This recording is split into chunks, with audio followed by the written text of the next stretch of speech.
Am I audible?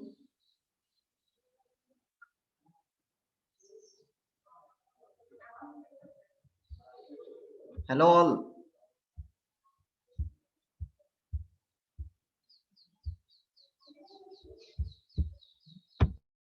Yes, sir. Am I audible? Yes, sir. Yes, sir. They are not speaking.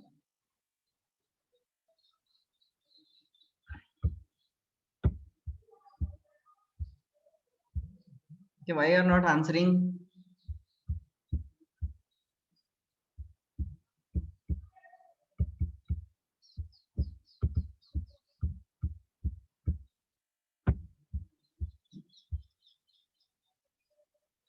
So did you understand the concepts of tuples list? Yes, sir. Yes, sir. You all say yes. Then very able to write the program. Yes, sir. Have you tried writing program? Yes, sir. You all have tried.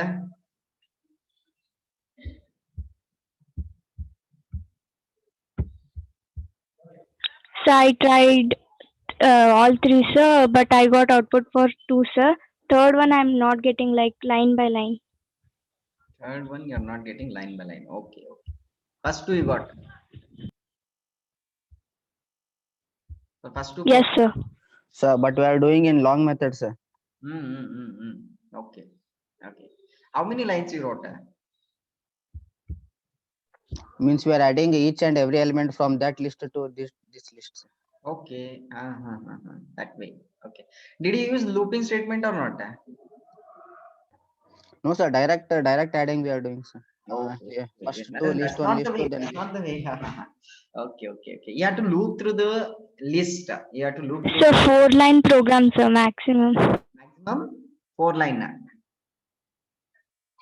Yeah. Okay, okay, right. See, that's what. So when you understand the concept, then you can apply those concepts in the applications, like in the problem statement, and then you can make things easier. Right. See, for example, now I'll take one program. So like the second program. Okay. So let me share the screen. So I'll tell you the like way you can do it. Afterwards, you try. Okay.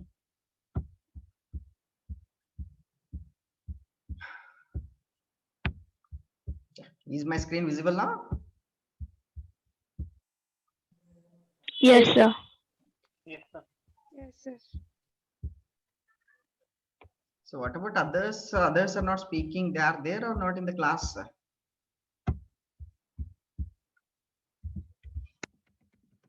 Divya, is there? Divya.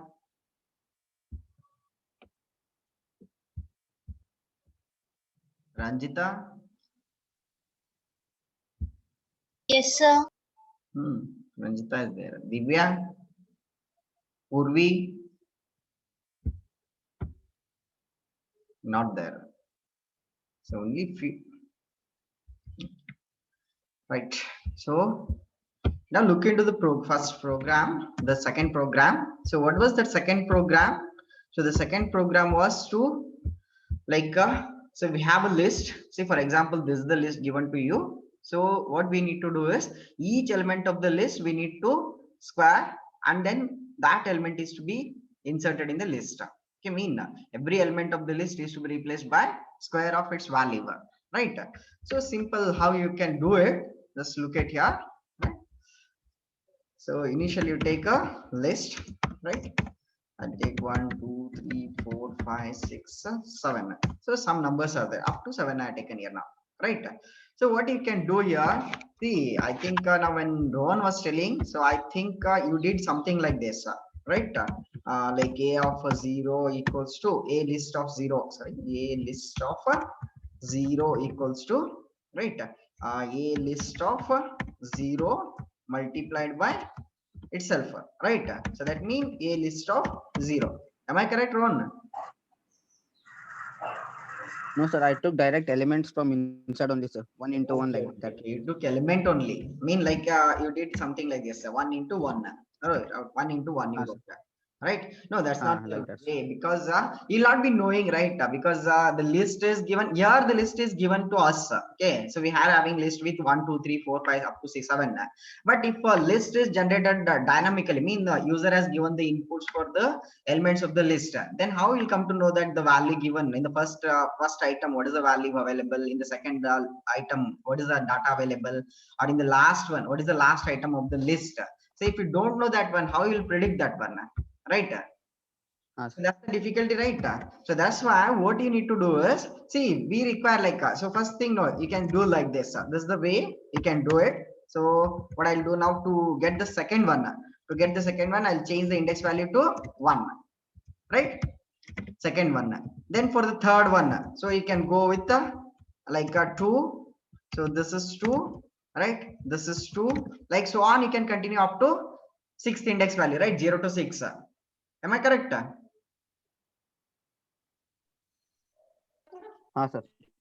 Hello all. Yes. Yes, sir. Yes, If you sir. write 7 lines of code, if you write 7 lines of code with the indexes from 0 to 6, then the list will be updated with, mean every element of the list will be updated with the square of its value, right? But this is not the reliable code, and this is not the feasible one. See what we are doing here, we are taking index value 0 for the first element, for second element we are taking index value 1, and then for third element we are taking index value 2, and so on. We are continuing with the last element. That's why instead of writing each of these lines, what I'll do, see here now, I'll take a I equals to 0. So I is for index, right? Initially I'll start with the index value 0 because my first element will be at index position 0, right? Then what I'll do, I'll start a for loop here, right? I'll get each element of the list from the for loop. By using the for loop, I'll get the each element of the list, each data value of the list. So for that, what I'll write here, and variable called as x, which gets the value from the list. In, we know the keyword in, so which retrieves the data from the list we give, or the input we specify after in keyword, right? So here now the data is to be taken from a list, right? So now x will get the value in each iteration. In each iteration, x will get the value from the list. Am I correct? So now what I'm going to do here, for every value, so now I'm getting every value from the list, so that value I'll be squaring it, and I'll be placing it in its position, in its corresponding position. So now look at here. So first iteration of for loop, in the first iteration of for loop, what will be the value of x? In the first iteration of for loop, what will be the value of x? In 1. 1, sir. right, try to understand. In the first iteration, the value of x will be 1. In the second iteration, the value of x will be 2. 2, 2, then 3, then 4, then next value, whatever is available in the list, so each value will be taken in x in every iteration, right? So now you look at here, first value has to go in first iteration, in the first index value, right? So that is I value. So I is having the index value 0, that means the first element, that is I, right? So where, what I want here, I want a square of a number, that is x. The x contains the 1 in the first iteration, so x into x, if you multiply by same value, then it gets the square of its value, right? Then after inserting at 0, what should be the value of I? After inserting x into x in 0th index value, what should be the next value of I? 1. 1. That's why 1, what I sir. do here now, I will be incremented by 1. I will be incrementing I value by 1. So now in the second iteration, what will be the value of x? It will get the value 2, right? Where it goes in then? At position 1. At position 1, 2 into 2. Then I becomes 3. Sorry, I becomes 2. I becomes 2. Then x gets the value 3, right? Now 3 into 3, 9. That goes into the position number 2. Likewise, it continues with the last, up to the last element of the list. So once all the elements are completed, so now I will be having the updated list, that is a list will be with the square of its numbers. Okay, so now just print that one, right? Now go for it, square list, right? Now run this code. Now look at here, what's the data now? Look at the original content and this output content here. So 1 has replaced with 1. This 1 square is 1 only. 2 square is 4. Then 3 square 9. Then 4 square 16. 5 square 25. Like that 60, 36. Then 49. Right? Are you getting? Yes, sir. You understand this Sir. one? Right. Okay. Yes, sir. Now look at here. So now, so if I change the content of the list here now, for example, now I'll go with 4, I'll go with 8, then I'll go with 2, then I'll go with 3, then 10, then for example, I'll go with 15, right? So now these many data are taken in random. Now I am having some random numbers, right? 4, 8, 2, 3, 10, 15. Now also I want to replace each of the element with its square, right? No need to change the content code of the following code. So just I change the content of the list. Now look at here. If I run the same code, I'll be getting here same thing. Now 4 is being replaced with 16, 8 is being replaced with 64, like 2 is being replaced with 4, so on. Did you get this one now? Hello all. Yes, sir. Right. Yes, See, sir. try to understand Yes, with sir. comment lines here. Try to understand with the comment line. This is start index, right? Start index. So I mean I can say that this is the index of first element, index of first element or first item in the list, right? Now here what I'm doing here, so here the for loop will get the data, each of the data from the list, and that data will be squared and that will be placed in its corresponding position. So here is I can say, so element is squared, finds the square of data and places in its corresponding position. So that's it. Then after placing in first index position, that is 0, so then I should be incremented to next position. So that's why increment index to next position, right? So this way, if you just keep on repeating with the for loop, then we'll be getting the required output, that is expected output. Did you understand this program now? Did you understand? Yes, sir. Yes, sir. Now try to understand Yes, sir. one more. Yes, sir. Right? Now I'll put a comment line for all of these lines. Right? I'll put a comment line for all of this. Now look at here. Just in one line. So this 5 lines of code. These 5 lines of code can be replaced with a single line. Here. Now look at here now. So I want to update a list, right? With the content, that is x into x. Every element of the list is to be replaced by x into x, right? For then x, from where we have to get this x? So that x has to be, so we have to get it from the list, right? For every x in a list, right? So this will give us the square of each element. Okay, so this simple line, so x into x, every element of the list is to be updated by x into x. Then what is this x? From where we have to get that x? So that x will be taken from the list. So then to print this list, just we can put a print function for this one, right? Now run this code again, you'll get the same output. Sorry, what happened?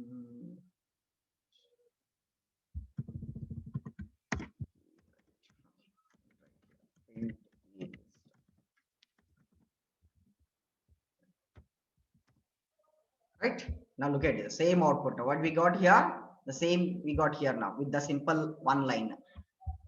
Did you understand the power of Python for loops and the Python list concept? Yes, did you understand? Yes, sir. Look at here. Yes, sir. Yes, sir. So you can write this way, initially you can write this way. Then, so once you thoroughly understand the list concept and looping statements, So then you can go with this way. This is called as list comprehension. List comprehension. So you can search through, because this is not there in your syllabus, but out of scope, out of my interest, I'm discussing this one, right? But you are basically is to write this kind of code, right? So but once you become thorough in the concepts, thorough with the concepts, then you can go with this way. I mean, you are most of the code can be simplified with the concepts like list comprehension. You can search for this list comprehension in Google, and you can learn more about that, right? Understood?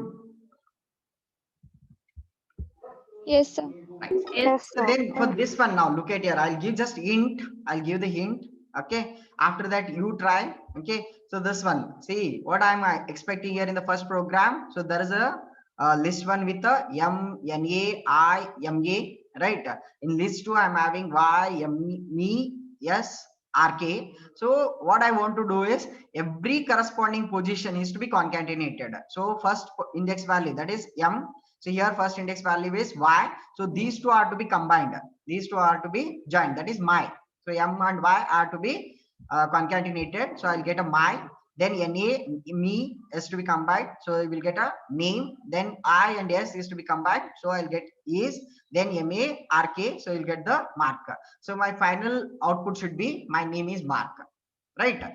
So this way, for this one, so you work on a concatenation function called as JIP. Okay, you learn about this one. This is not there in your syllabus, but so go with that one. If you don't get, you just ask me again. I will tell you how to use the JIP function, right? So basically, JIP function is to join the two lists. Is to join the two lists based on their index positions, right? And then you'll get this output, right? Did you get this one now? So you try to use this function, JIP function, right? Or else you write your own code for this one. Okay, this is list comprehension by using the list comprehension with the JIP function. Or else you write your own code for joining these contents, right? Likewise, the third one. So in the third one, so what you have to do is, so these data you have to display line by line, starting from first to last. And the second list, from the second list, what you need to do? You need to display the data from last to first. That is here I given. So in the one line, in the first line, you have to get the first data from the first list and last data from the second list. In the second line, you have to get the second element from the first list and the second but last in the second one. So from the second list, that is 2300. Like so on, you have to continue till the last element of the first list with the first element of the second list. Right? Will you do these two programs, sir? Yes, sir. Okay. Yes, sir. Right. So, Yes, sir. Try to work on this and come with a solution, right? Okay. Right, now I'll move on to the next concept, that is another data type in the Python. So this is called as one of the most powerful data type of programming language, that's called as dictionaries. In Python, it is known by the name dictionaries, but this concept do exist in other programming languages also, like in Java. So there is a name called as map or hash map. Whether you have heard of this name or not, I don't know. So but so dictionary concept is available in Java with the name map concept or with the hash map concept. And even in Python, sorry, no, even in Perl or PHP, okay, in those programming languages, this dictionary is known by the name associative arrays. Associative arrays. Have you heard these names? Have you heard map concept or associative arrays? Have you heard or not?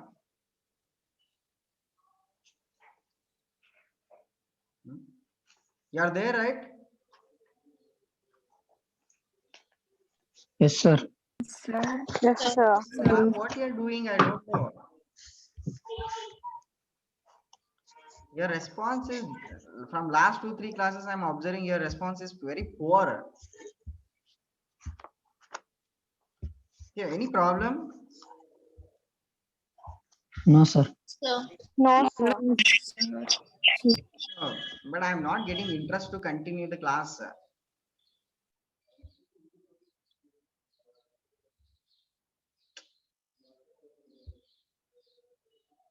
Huh? Okay, so so dictionary is one of the powerful data type of the Python programming language. So why I am calling it as a powerful data type? Because see, basically, if you just if you recall your memories of a database management system, DBMS concepts that you are learning. So where you create a relational database, you will pair attributes with the values. Okay, you'll create a row of records, so wherein each row you'll be having the information about a particular employee or particular student. Likewise, you will create a different database, right? So for an employee you may create one database, for student you may create another database, for books you may create a one database, for movies you may create one database. Like so many databases you need to work on in real time, in real world. Okay, so because most of the applications are having the relations, where we create the relations between the datas. So that's why we call it as relational database, right? So if you want to work with that kind of databases, then one of the best data type to work with those databases is the dictionaries, right? How useful this one, how to use this one, so that we will see in this chapter especially. Okay, so then how to create, basically we'll start with how to create dictionaries, right? How it is different from the list. Okay, so why can't we use list for the databases? So what is the drawback with the list, and how we can overcome that drawback with the dictionaries for creating the databases, like it may be a student database, employee database, whatever. If you want to create a relational database, so then the best option is the dictionaries, right? So what is dictionaries? Basically it's again a collection of values, but here every collection mean every data item in the dictionary will be having the key and value pair. Getting my point here? So where in list we were just telling that it is a collection of data items, it is a collection of values, right? But dictionary is not just a collection of values, it is a collection of key value pair. It's a collection of key value pair. So that's why we call it as the bag of values. Each value is associated with some label. That label we call it as a key. Later you'll come to know that one. I'll discuss with the examples what is key, what is value, how we pair key with a value, that all you'll come to know in that one. So like basically to create a dictionary, so either we can go with the curly braces, open and close curly braces, or you can use the function called as dict, right? So look at here in the list. So how we create, what is the symbols, what are the symbols we use to create a list? What are the symbols? Square bracket. Square brackets are used to create a list. Then to create a tuple, what are the symbols? Parenthesis. So parentheses are used to create a tuple, right? Then likewise to create a dictionary, you can use the curly braces, or you can use the built-in function called as dict, right? So then look into the second point here. This is very, very, very important. So that's how it is different from the other data types like tuples or with a list, right? So indexes in list are always integers. Am I correct? In list, indexes are always integers, because where the first element will be at index position 0. Yeah. Right, the first element in the list, okay, is at position value 0, mean index value of the first element is 0, second element index value will be 1, so on it will continue with the 0 1 2 3 4 5 so on, right? That mean indexes in list are always integer numbers. But here you see in dictionary the indexes can be of any data type. All these points with the examples I'll illustrate with examples. So indexes in dictionary can be of any data type. They can be of integers, they can be of a string type, or they can be of a floating point type, or anything. right? If any other data types are there, so they can also be used as a data type for the indexes, right? Then, so as I said here, indexes for dictionaries are called as keys. So mean the indexes like what we use like 0, 1, 2, 3. So those are called as indexes of the list. So those indexes we in the dictionary we call it as keys, because they can be integers, they can be floating point, or they can be even strings also. That's why we'll call by the word called as keys. And every key will be having associated value, will be associated with some value. Every key will be associated with some value. So that combination is called as key value pair. That combination is called as key value pair. Now let us understand these points first with the examples. Right now I want to create a dictionary called as D, right? So I'll start with the curly brace, right? The first element I want to create here now. So I'll go with the integer number 10. That's the key value. 10 is the index value. Then its value, I will store its value as capital E, right? Then second element. Now second element, I want to use the index value as 13. Index value as 13 and its value, for example, I'll take a B, right? Then I'll take the next index value as, for example, 15, right? 15. Then I'm going to store the value called as C, right? Now I'm creating a dictionary with 3 elements. I'm creating a dictionary with 3 elements. Now look at here. So it has created now. So just see the content of D. Now what we have here. First element is having the key value pair called as 10 with value A, and index value 13 with value B, and index value 15 with value C, right? Now if I want to read this value A, then how I should fetch it? How I should retrieve it? What is the index to be given? Yes, I want to read this value. I want to read this A. Now what is this index value?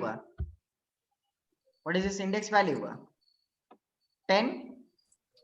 10. Yes. So here if I specify D of 10, it will give us E. Likewise, if I give 13, it will give us value B. If I give 15, then it will give me C. Are you getting my point? Now you tell me where in list, what was the index value of the first element? In list or in tuple, what was the index value of the first element? 0. Yes, it was by default. Right? Index value was 0 first for the first element, 1 for the second element, 2 for the third element, and so on. But here you see here, as user wants, the indexes can be defined as user wants. Are you getting my point here? Yes. So here indexes, what we have taken is one as 10, the second one as 13, and the third one as 15. That means here the user can choose the index values as they want. That's the one advantage, first advantage. Right. Now second point, try to understand here. So here indexes are taken, the indexes which are taken in this example are of integer type. But now look at here, one more I'll take now, D1, right? So D1, now what I'll do here, I'll take a 1.5 with the, for example, the value for this one is 100. Now I'm taking some integer data for the value, right? Then I'll take a 14.75, right? So 14.75. Then I'll take its value as, for example, ABC, right? So then third one, for example, I'll take a 23.2 with the value, for example, 76.5, right? Now look at here. Now it's created. Now it has created another dictionary now, D1. So look at the D1 content here now. So the first item is having the index value 1.5 with the value 100, right? And the second item is having the index value 14.75 with the value ABC. Then third one is having the index value 23.2 and its value is 76.5. So look at here the values. So one value is integer type, second value is string type, third value is a floating point type. But all indices are, so here I have taken all the indices are of type floating point. So that's allowed. So, but what is the restriction with the list, or what is the restriction with the tuple? What was the restriction with the tuple or list for the index?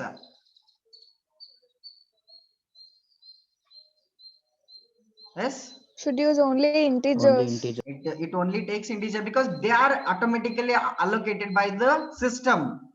We are not going to, Default. user is not going to define the index value for the list or index value for the tuple. They are automatically defined by the system, mean interpreter, Python interpreter. So that's why they are always of integer type. But here, as user defines the index value, so he can define in integer form, or he can define in floating point form, or even in string form also. Later I'll show you with that one also. Now look at here, if I want to retrieve this 100, then just I can specify its index value as 1.5. Look at here now, with the D1 of 1.5, I got the value 100, right?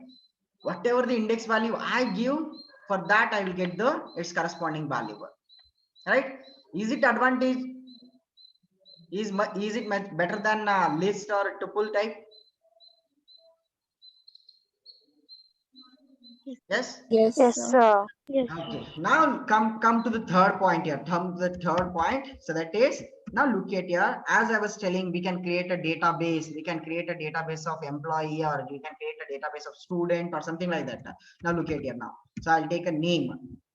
As for example, the value of the name is, for example, I'll just take my name only, right? In short, I have written, but you don't call me as Mark. Okay, right? So then I'll take another attribute, that is another key. So as age. So my age, I'll write 37.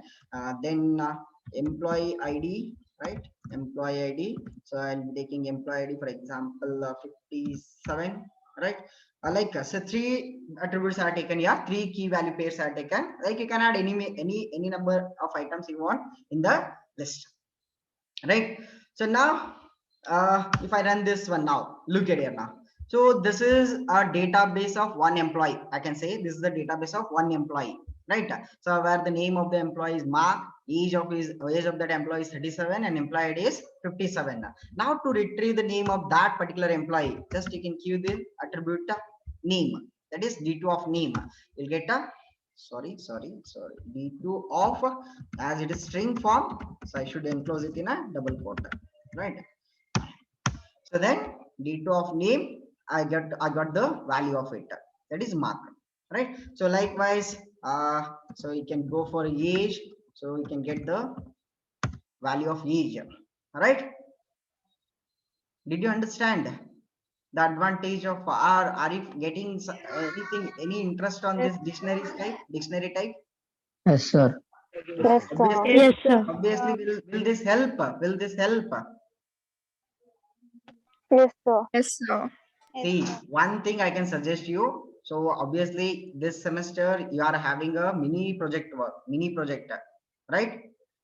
Mini project. So in the DBMS, with this DBMS lab, we have a mini project. So where you need to build some database application, right? Where you can use this concept. You can use the Python language for the backend coding, and you can use this dictionary concept. Definitely it will help you. So I'll show you some more examples. Right now, look at here. Just I created. So first, did you understand here the dictionary data type can have an index value of any type? It can be of integer type. Index values can be of integer type, or index values can be of floating point type, or even index values can be string type. Did you get this second point? Yes, sir. Yes, sir. Yes, sir. But Yes, with sir. the list, there is a restriction, right? As I was telling you before, So in Perl or PHP, so these dictionaries are known by the name associative arrays, right? In Java, they are known by the name map, properties, or hash map. In C# or .NET programming language, we have the name called as property bag, right? So that's it. So here you come, this one. Now dictionary versus list. This I was discussing. Now list can be called as an ordered collection. So because the elements are indexed starting from 0 to last number. So 0, 1, 2, 3. That means they are called as ordered collection. But dictionaries are not ordered collection, right? They are not called as ordered collection because so you can write in any form. Like here, first one, I written name, then age, I written employee. Another one I can create first age, then name, then employee ID. I can create in any order. So they mean the indexes need not to be ordered. The indexes and the value pair need not be in order form. They can be in any order. So that's why usually the dictionaries are called as unordered collection of data. Unordered collection of data. So as I already discussed, the list, in the list, indexes are always integers, but here indexes can be of any data type. All right. So then another point what you must understand here. So we do slicing operation with the list or even with the tuples because they are called as ordered collection. They are called as ordered collection. So we can do the slicing operation, mean retrieving the part of the list or part of the tuple, right? So that we can do. But since dictionaries are unordered, we cannot do slicing operation. So slicing can't be done on the dictionaries as they are not ordered. So we can't do the slicing operation on that. So more about this one, you can get through this link associative array in the Wikipedia. You can go through this link. You can get the detailed description of the dictionary. So I'll discuss almost the features which we require for our programming examples, right? So, but even if you want to learn more on that, so you can go for that. All right. Then another point I want to discuss with the list and dictionaries. Look at here now. So there is a one list called as spam, where it is having the data like cats, dogs, moves, right? Another list called as back on, where I'm having the same three elements but in the different order, right? That is, so dogs, move, and cats. So the content of these two lists, by seeing these content, we can say that both are same, right? Am I correct? By looking into the content of these two lists, are they same or not? Hello all. Yes, sir. See, Yes, sir. first one, spam is having cats, dogs, moose, right? Back on is also having dogs, moose, cats, but order is different. But contents available, elements available in both the list are same. But look at here. If I compare these two lists, what it is saying? It is saying false. If I compare these two lists, because when it is an ordered collection, so even the data or the elements should be at their corresponding positions. If both are to be same, if both are to be treated as same, then the elements in the list must be in same position, corresponding positions. So cats here at 0th position, but here it is at the second position, second position. So dogs is at first position, but here dogs is at the 0th position. So that's why these two are not treated as same. But look at here in this case of example, like a dictionary, where I'm having name equals to Joppy, species equals to